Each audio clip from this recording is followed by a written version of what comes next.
ठीक है, ये देखो इसमें क्या है, इस क्वेश्चन में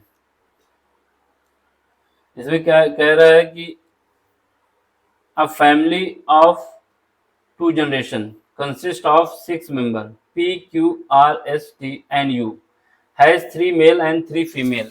There are 2 married couples and 2 unmarried couple. Unmarried sibling.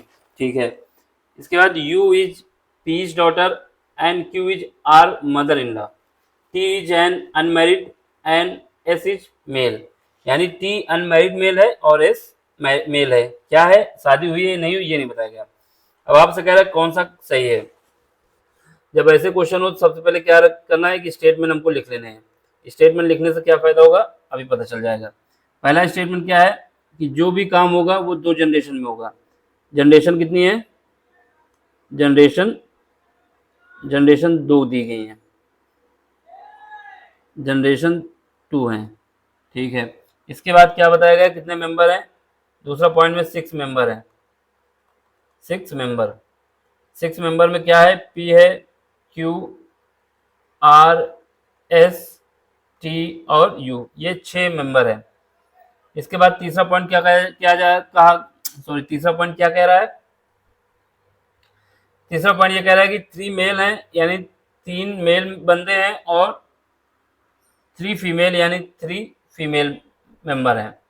इसके बाद चौथा पॉइंट ये कह रहा है कि there are 2 married couple and 2 unmarried couple, यानी 2 जो हैं मैरिड कपल हैं,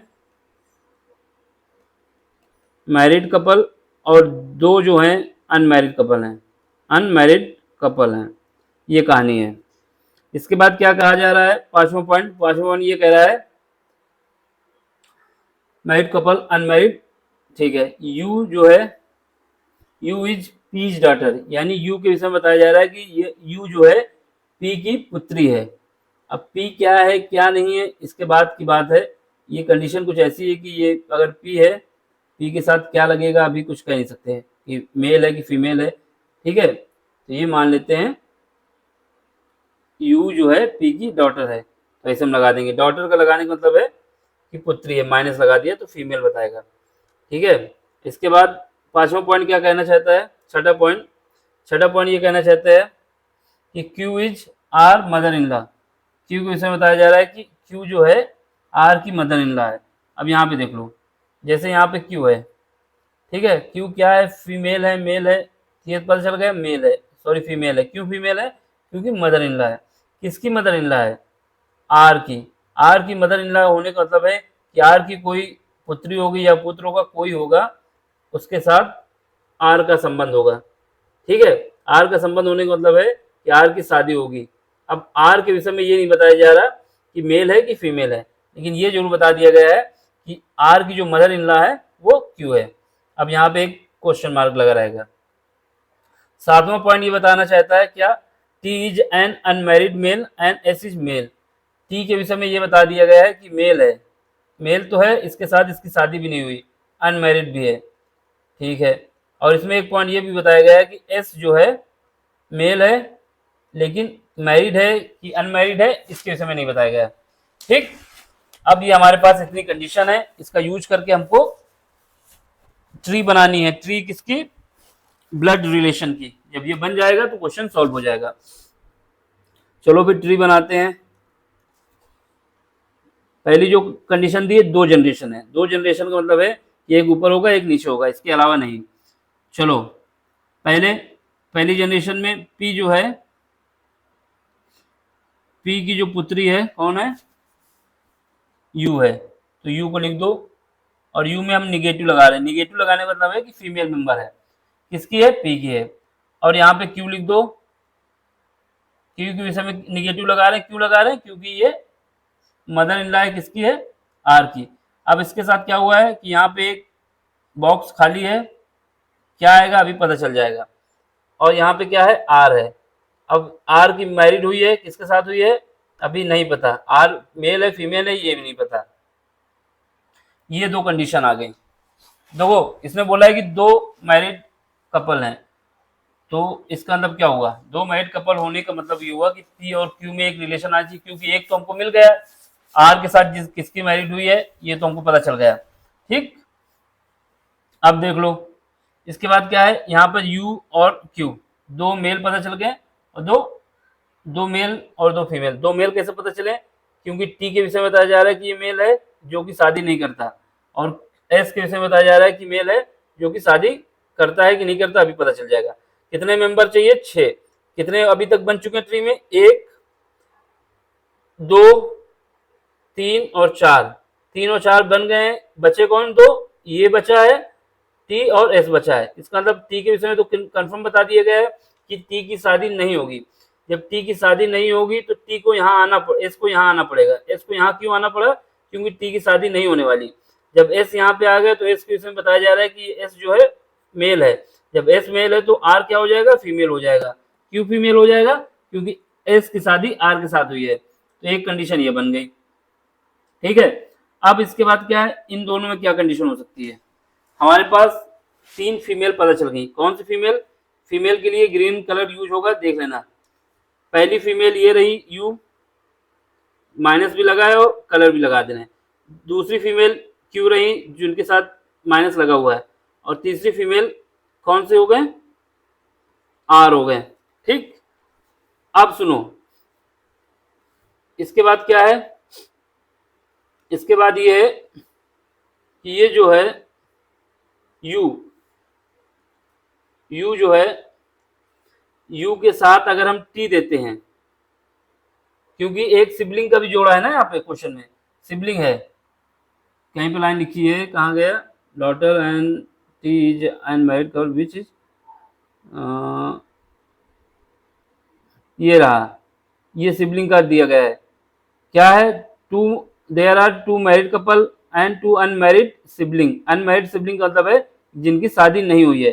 तो एक शादी हो चुकी है, अब T के विषय में तो कंफर्म बताया गया है T की शादी नहीं हुई है। अब T सिबलिंग भी है तो हम T को यहाँ पर लिख देंगे, और T के विषय में बताया जाए कि मेल है तो मेल को ऐसे बना देंगे। इसका मतलब क्या होगा, इसका मतलब 1 मेल 2 मेल और 3 फीमेल हमको पता चल गई। 3 फीमेल के लिए 3 ग्रीन बॉक्स हमको दिख रहे हैं।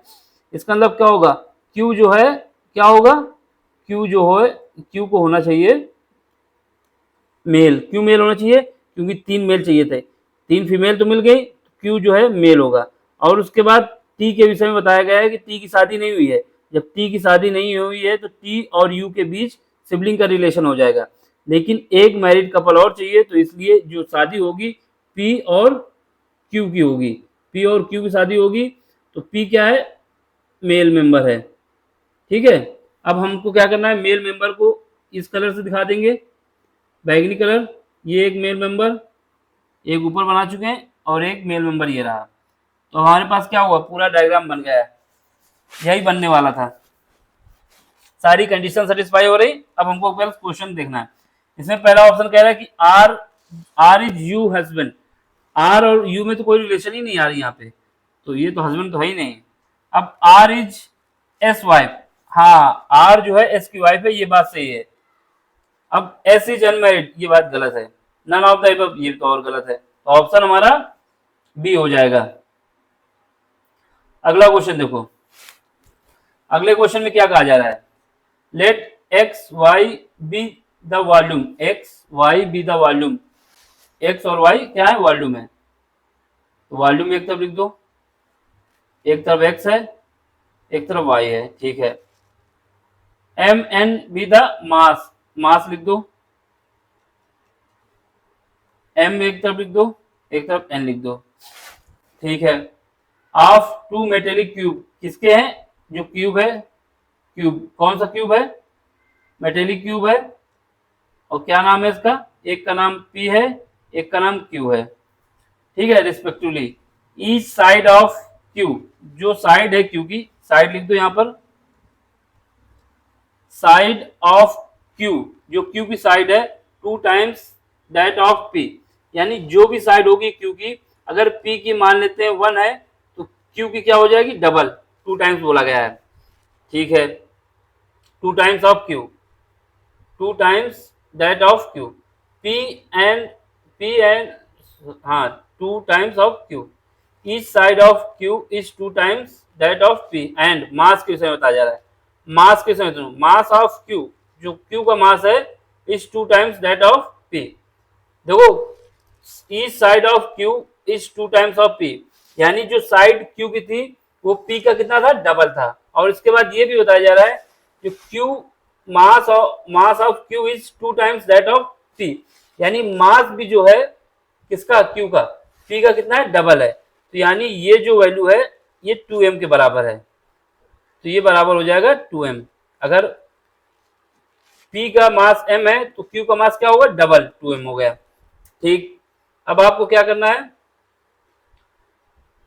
टाइम्स ऑफ Q P, ठीक है। लेट U बराबर आपको दिया जा रहा है, पहली कंडीशन U बराबर क्या है, m divide by x. m divide by x का मतलब है कि m मास है, x क्या है, वॉल्यूम है। और v किसमें दिया जा रहा है कि n divide by y, n divide by y का मतलब है कि n क्या है, मास है, और y क्या है, वॉल्यूम है। अब आपसे बताना है कि v और u में क्या रिलेशन है। सब कुछ दिया हुआ है, वैल्यू पुट करना है और निकाल देना है। क्यूबिक कैसे होता है, ऐसा क्यूबिक बनता है जिसकी डायमेंशन सेम होती है सब। ये क्यूबिक बन गया, एक p बन जाएगा, एक q बन जाएगा, दो क्यूबिक बनेंगे। ठीक है, अगर ये p है तो दूसरा क्यूबिक जो होगा वो q मान लेंगे, दूसरा क्यूबिक जो हो जाएगा वो मान लेते हैं q, क्योंकि उसका मास अलग है, वॉल्यूम अलग है। अब हमें p u और v में रिलेशन बतानी है, u और v में रिलेशन बताना है, ये q हो जाएगा।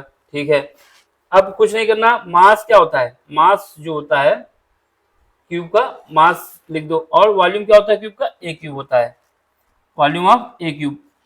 अब हमें क्या करना है, पहले u, m कितना है p का, m कितना है, m है, और डायमेंशन कितनी हमने मानी है, 1 मानी है, इसको 1 लिख दो। 1 का क्यूब करोगे, क्योंकि जो वॉल्यूम है क्या होता है, डायमेंशन का क्यूब होता है, तो a क्यूब करोगे तो 1 आ जाएगा। अब v के समय लिख दो, मास कितना है, 2m है, 2m क्यों है, क्योंकि इसका जो p का था उसका डबल है, डिवाइड बाई, यानी n बराबर 2m। वॉल्यूम कितना है, जो वॉल्यूम है वो उसका डबल, तो वॉल्यूम क्या होगा, क्योंकि वॉल्यूम की साइड जो है डबल है, तो वॉल्यूम क्या होगा, 8 टाइम्स हो जाएगा 2 का क्यूब। ये क्या आ जाएगा, m डिवाइड बाई 4, ये m डिवाइड बाई 4, v बराबर m बराबर u। अब हमें क्या करना है, m की वैल्यू रख देना है इसमें, ये वाली कंडीशन पे, तो हमारे पास u और m में रिलेशन आ जाएगी। तो u v बराबर m की जगह कितना रखना है, u, और v की जगह 4 है, तो यहाँ से हमारे पास u इज इक्वल टू आ जाएगा 4v। यही हमसे पूछ रहा था कि क्या रिलेशन आएगी, तो v बराबर u बराबर 4v, तो u बराबर 4v, ऑप्शन ए। अगर ऐसे बनाओगे तो कोई दिक्कत ही नहीं आएगी, सीधे आप रख देंगे वैल्यू, निकल आएगा आंसर। अगला क्वेश्चन देख लो, इस क्वेश्चन में क्या है, इसमें आपसे कहा जा रहा है कि how many different sum can be form with denomination of 50, 10, 200, 500 and 2000 taking at least 3 denomination. मतलब 3 डिनोमिनेशन लेना है। How many different sum can be form 50, 10, 20।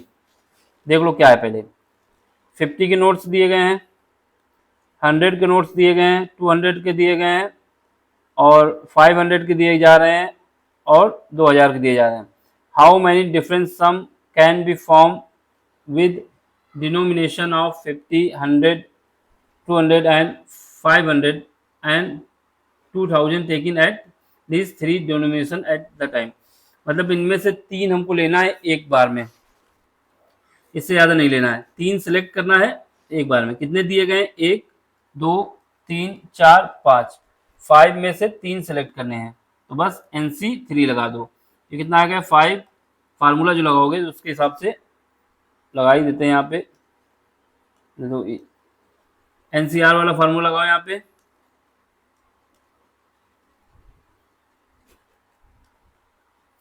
NCR वाला फार्मूला लगाते हैं हम लोग, factorial 5 divide by 5 minus 3 factorial और फैक्टोरियल 3। तो जब इसको सॉल्व करेंगे तो कितना आ जाएगा, 5 into 4 into factorial 3 divide by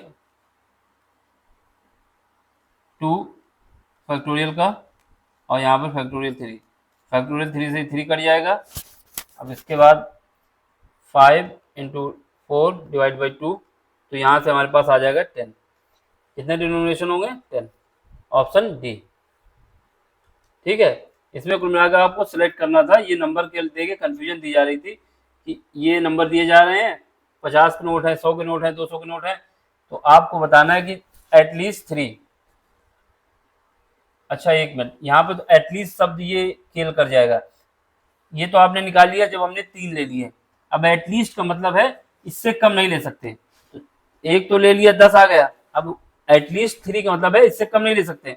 अब इससे ज्यादा तो ले सकते हैं ना, तो एक बार लेना आपको पास 5C3 ले लिया, फिर उसके बाद आपको लेना होगा 5C4 लेना होगा, फिर उसके बाद लेना होगा 5C5 लेना होगा। एटलीस्ट कहीं पर भी ये खेल इसका है। अगर लिखा होता केवल 3 लेना है तो ऑप्शन हमारा डी वाला सही हो जाता। क्यों सही हो जाता? कि डी इसमें 3 लेना होता है, लेकिन ऑप्शन अभी डी नहीं सही होगा, क्योंकि इसने बोल दिया है कि मिनिमम 3 तो लेने ही, एटलीस्ट 3। एटलीस्ट मतलब हुआ 3, इससे कम नहीं ले सकते, लेकिन इससे ज्यादा तो ले सकते हैं। तो 5 में से 3 ले लिए एटलीस्ट की कंडीशन के हिसाब से, 5 में से 4 भी ले सकते हैं, 5 में से 5 भी ले सकते हैं। इसको सॉल्व किया, कितना आया? 10 आया है, अभी निकाला है। इसको सॉल्व करेंगे कितना आ जाएगा? 5 आ जाएगा। इसको सॉल्व करेंगे 1 आ जाएगा। तो जब सबको ऐड करोगे कितना आ जाएगा? 16। ऑप्शन ए आएगा। ठीक, हमने एटलीस्ट सब देखा नहीं था, ये एटलीस्ट की वजह से ये आंसर आएगा। अगर बोलता कि आपको 3 ही लेना है तो ऑप्शन डी सही होता। अगर आपको बोलता है एटलीस्ट 3 लेना है तो आपका ऑप्शन 16 आ जाएगा। अब इसमें देखो, इसमें क्या है कि एक बोतल है, अ बोतल कंटेन 20 लीटर ऑफ लिक्विड, ठीक है, जिसमें से लिक्विड ए है। 4 लीटर लिक्विड ए निकाल लिया जाता है, फिर उसके बाद उसमें रिप्लेस कर दिया जाता है वाटर से। सुन लो, अ बोतल contain 20 litre of liquid A, 4 litre of liquid A is taken out of it and replace by the same quantity of liquid B. दूसरा लिक्विड बी वाटर है कि नहीं, यहाँ पे बी माना गया। Again 4 litre of mixture is taken out and replace by same quantity of liquid B. ठीक है, what is the ratio of quantity of liquid A and that of liquid be in the final mixture. देखो पहले हमारे पास कितना था? Total हमारे पास 20 था। 20 में से जब हम 4 लीटर निकालेंगे, 4 लीटर बाहर कर लेंगे, माइनस कर देंगे, तो कितना बचेगा? 16 बचेगा। तो क्या हुआ है? 16 कब बचा है? जब हमने 4 लीटर क्या किया है? लिक्विड बाहर कर लिया है। टोटल में से कितना बचा? इनका रेशियो 16 डिवाइड बाई 20। अब इसके बाद क्या किया है? जो 16 था उसमें 4 लीटर लिक्विड बी मिला दिया। जब लिक्विड बी मिला दिया तो उसका टोटल कितना हो गया? उसका टोटल हो गया 20 हो गया। तो टोटल हम नीचे लिखते हैं, ठीक है, टोटल 20 हो गया, लेकिन 4 लीटर मिलाने के बाद 4 लीटर फिर बाहर निकाल लिया गया, तो इसमें कितना बचा? 16 बचा। ये 2 बार प्रोसेस हुआ। पहली बार प्रोसेस ये रहा, दूसरी बार प्रोसेस ये रहा। अगर तीसरी बार होता तो एक बार और लिख देते, चौथी बार होता तो और लिख देते। ये लगातार बढ़ता रहता। तो क्या हुआ? अब इसको सॉल्व कर लो तो ये मिक्सचर का निकल आएगा। टोटल नीचे रहेगा 16 इंटू 16 डिवाइड बाई 20। अब इसको काटेंगे तो कितना आएगा?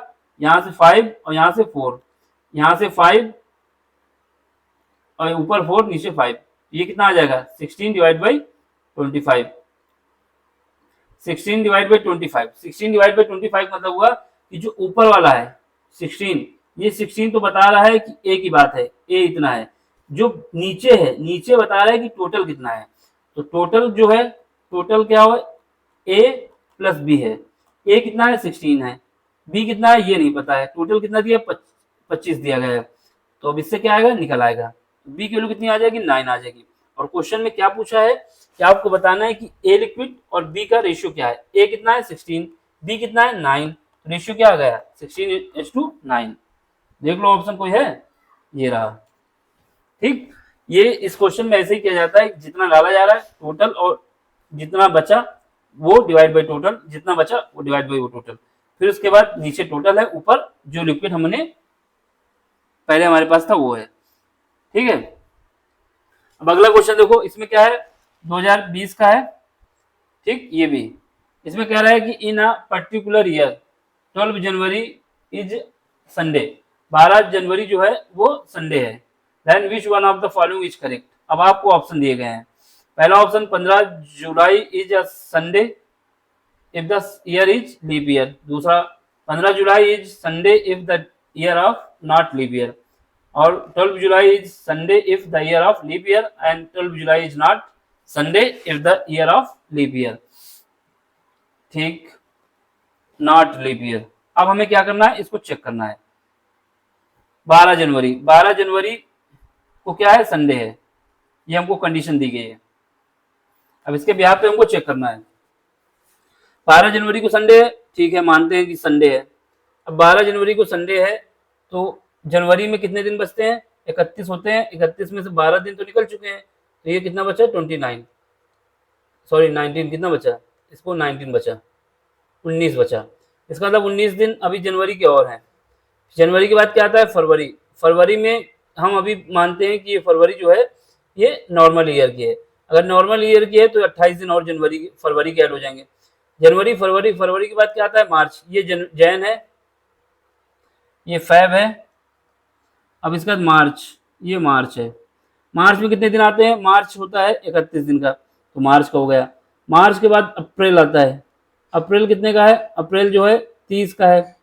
फिर इसके बाद अप्रैल के बाद आता है जून, सॉरी मई आता है। मई कितने का है, 31 का है, ठीक है। मई के बाद क्या आता है, जून आता है। जून आता है तो कितना आता है, जून 30 के लिए आता है। फिर जून के बाद जुलाई आता है। अब जुलाई आ गया, जुलाई पे ही खेला है। जुलाई के विषय में जो ऑप्शन हमको दिए गए हैं, एक 15 जुलाई दिया गया है, दूसरा ऑप्शन दिया गया 12 जुलाई। तो हम क्या करते हैं, पहले तो मानते हैं 12 जुलाई, क्योंकि कम से स्टार्ट करते हैं, ठीक है। ये हमारे ईयर के निकल आए कितने कितने दिन है। अब हमें क्या करना है, इसको 7 से डिवाइड करना है। जनवरी, फरवरी, मार्च, अप्रैल, मई जो भी है सबको 7 से डिवाइड करना है, और जो रिमाइंडर आएगा उसके सामने लिख देना है। जो भी रिमाइंडर निकल के आएगा उसको उसके सामने लिख देना है। तो जब इसको 7 से डिवाइड करेंगे तो रिमाइंडर कितना आएगा, यहाँ पे रिमाइंडर लिखेंगे, क्योंकि रिमाइंडर का ही खेल होता है। तो यहाँ पर जब 7 से डिवाइड करने के बाद, 7 से डिवाइड करने के बाद रिमाइंडर जो हमारा बचा ये 5 बचा, ठीक है। यहाँ पे रिमाइंडर कितना बचेगा, 0 बचेगा। यहाँ पे रिमाइंडर कितना बचेगा, 3 बचेगा। यहाँ पे रिमाइंडर 2 बचेगा। यहाँ पे रिमाइंडर 3, यहाँ पर भी 2, और यहाँ पर रिमाइंडर कितना बचेगा, 5 बचेगा। अब 5 और 2 को ऐड करोगे तो ये हमारा कट जाएगा, रिमाइंडर यहाँ पे 0 हो जाएगा। अब इसके बाद क्या है, इसके बाद ये 5 और 2 फिर ऐड होंगे तो ये रिमाइंडर 0 हो जाएंगे। इसका मतलब ये भी कट गए आपस में। अब 3 और 6 बचा, 3 और 6 बचा, 3 + 3 कितना हो गया, 6 हो गया। 6 का मतलब है कि सैटरडे हो गया। अगर ये नॉर्मल ईयर था तो उस दिन क्या हो, एक दिन कम हो जाता, ठीक। लेकिन हम मान लेते हैं, क्योंकि ऑप्शन में हमारे पास 2 कंडीशन थी, नॉर्मल ईयर के लिए अलग दी है, लीप ईयर के लिए अलग दी है। अगर लीप ईयर मान लेते हैं तो एक दिन और ऐड कर दो।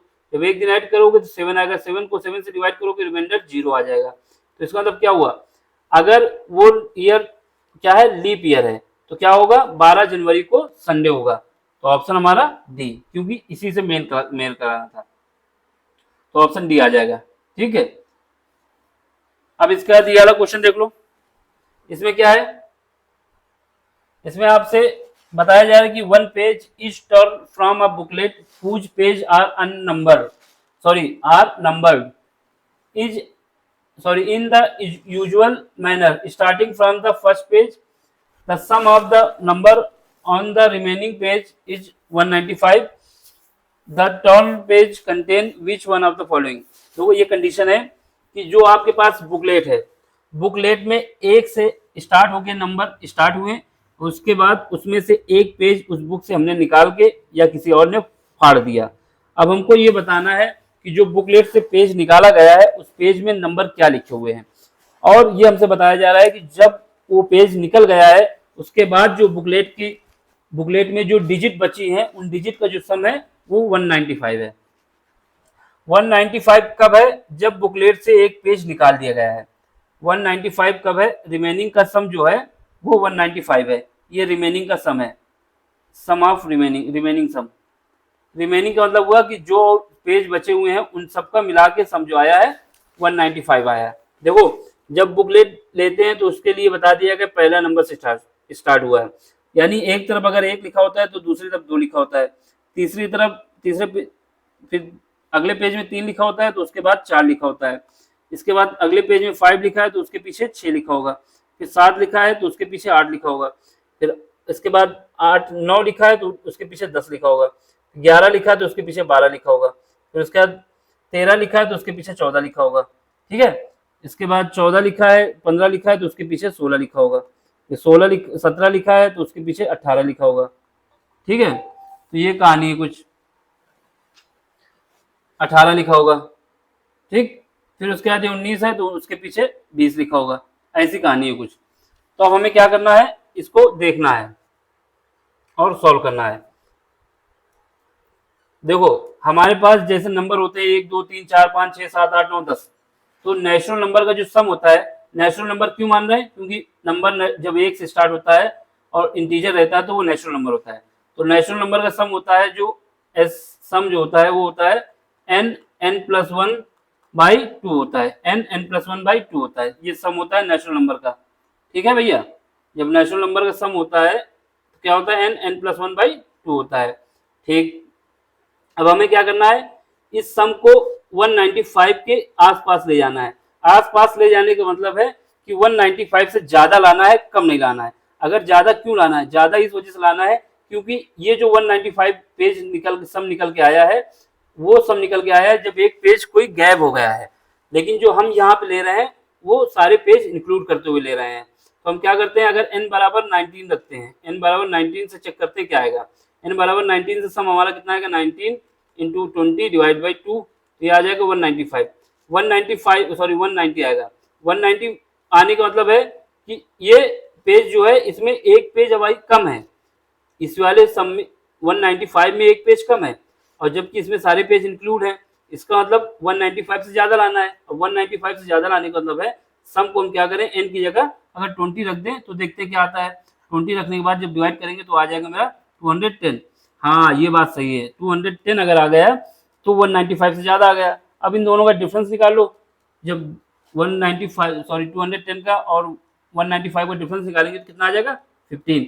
इसका मतलब ऐसा, वो जो पेज था उस पेज के जो सम थे कितने थे, 15 थे, और 15 पेज वाला ऑप्शन हमारा कौन सा है, जो दोनों डिजिट को ऐड करने के बाद 15 आ रहा, बी ऑप्शन है।